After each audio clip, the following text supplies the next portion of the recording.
Hello friends, ഹരിയാണേ. അപ്പോൾ നമ്മളിപ്പോൾ trending ആയിട്ട് പോയിക്കൊണ്ടിരിക്കുന്ന സ്റ്റെയർ കേസിനെ കുറിച്ചാണ് വിശേഷം കേട്ടോ. അപ്പോൾ നമ്മളിത് ഇപ്പോൾ 3-4 ഈ വർഷം തന്നെ ചെയ്യുന്നത്.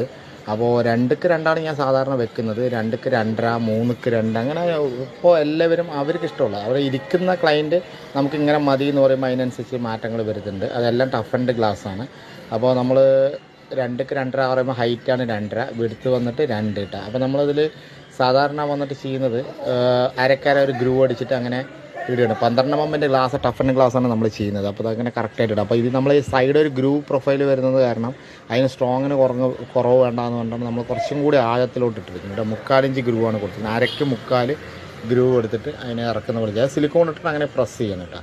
അപ്പോൾ ഇപ്പോൾ എന്തായാലും ട്രെൻഡിങ് ആണ്, എല്ലാവർക്കും ഈ സംഭവം മതി. പക്ഷേ ഇതിനെക്കുറിച്ച് അറിയുന്നവർക്ക് മാത്രമേ നമ്മളതൊക്കെ പറഞ്ഞ് മനസ്സിലാക്കി ചെയ്ത് കൊടുക്കാറുള്ളൂ. കാരണം എന്താണെന്ന് വെച്ചാൽ ഇതൊരു ചെറിയൊരു ഷെയ്ക്ക് ഉണ്ട്, RCC പോലെ ഉണ്ടായില്ല. എന്നാലും അത് പേടിക്കാനൊന്നുമില്ല, ടഫ് ഉണ്ടായതുകൊണ്ട് പ്രശ്നമൊന്നുമില്ല. ഇപ്പോൾ ഗൾഫിൽ എബ്രോഡിലൊക്കെ വർക്ക് ചെയ്യുന്നവർക്ക് ഈ സ്റ്റെയറിൻ്റെ സ്റ്റൈലും കാര്യങ്ങളൊക്കെ ഇഷ്ടപ്പെടുന്നതുകൊണ്ടാണ് ഇപ്പോൾ ട്രെൻഡിങ് ആയിട്ട് പോയിക്കൊണ്ടിരിക്കുന്നത്.